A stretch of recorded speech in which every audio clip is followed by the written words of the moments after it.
Hai, kembali lagi bersama kami, Biro Usaha GKPS. Perkenalkan, ini adalah divisi pengembangan atau development, di mana pengembangan ini berfungsi untuk mengelola aset yang tidak aktif, akan dibuat untuk menjadi aktif. Seperti lahan yang sudah tidak terpakai, nantinya akan kita manfaatkan untuk kita isi tumbuh-tumbuhan sayuran, atau hal-hal yang berpotensi menghasilkan. Bagian pengembangan atau development. Nah, development ini menangani aset-aset yang belum produktif dan menjadi produktif. Di sini, kita akan membahas satu produk, yaitu yang membuat pengolahan pupuk organik yang diproduksi oleh Biro Usaha. Sebelum kita mulai prosesnya, jangan lupa subscribe channel YouTube kita ya.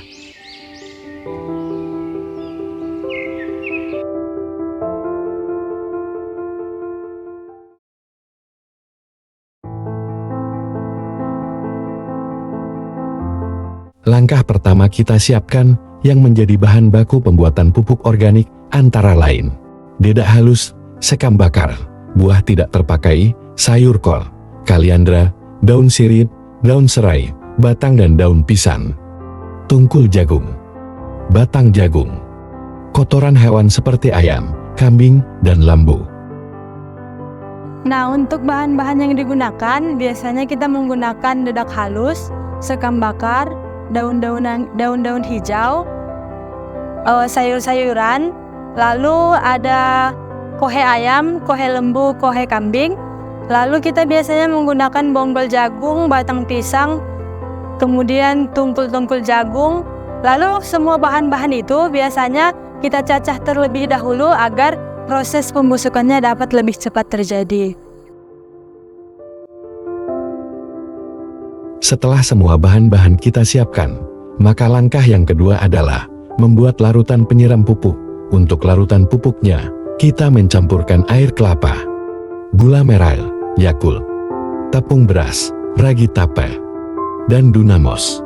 Semuanya akan kita larutkan ke dalam drum besar.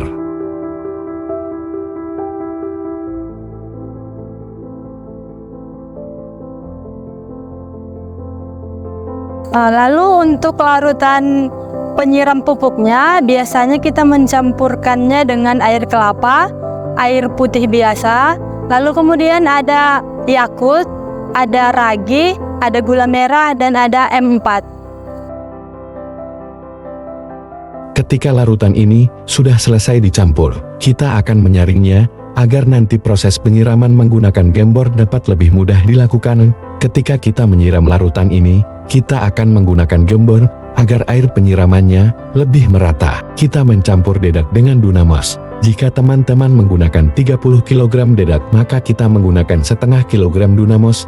Campuran ini yang sering kita gunakan ketika proses peracikan pupuk. Selanjutnya, kita akan membentangkan terpon untuk menutup pupuk dan kita akan memulai fermentasi pupuk organiknya. Dengan masa fermentasi pupuk ini adalah selama 14 hari setelah peracikan untuk hasil yang maksimal. Nah, setelah tahap-tahap tersebut kita selesaikan, maka untuk proses fermentasinya kita menggunakan waktu 2 minggu atau 3 minggu. Lalu kemudian ketika kita hendak menggunakannya, lebih baik kita buka terlebih dahulu terpalnya untuk mendinginkan komposnya, lalu sehari kemudian baru kita packing ke dalam goni atau kita gunakan ke lahan yang kita telah sediakan. Setelah kurang lebih 14 hari, kita bisa membuka terpal penutup pupuk organik yang telah kita tutup kemarin. Lalu setelah itu kita diamkan pupuk organik yang sudah kita fermentasi selama kurang lebih dari 12 jam. Keuntungan yang kita dapat dari pupuk organik ini adalah menjaga kesuburan tanah, sekaligus memperbaiki struktur tanah, memperbanyak mikroba yang ada di dalam tanah, meningkatkan unsur hara makro dan mikro yang ada dalam tanah. Dan yang paling penting adalah menggunakan pupuk organik pasti akan lebih ramah lingkungan dibandingkan dengan pemakaian pupuk kimia. Nah, untuk manfaatnya sendiri, pupuk organik padat ini memiliki beberapa manfaat. Yang pertama, dia menjaga kesuburan tanah, memperbaiki struktur tanah, memperbanyak unsur hara di dalam tanah, dan yang paling penting untuk diketahui adalah penggunaan pupuk organik padat ini lebih ramah lingkungan daripada penggunaan pupuk kimia yang sering kita gunakan.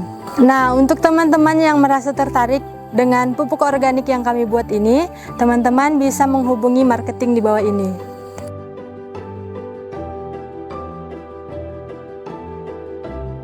Itulah beberapa tips yang kami gunakan untuk pupuk kompos organik. Semoga informasi yang kami berikan dapat bermanfaat.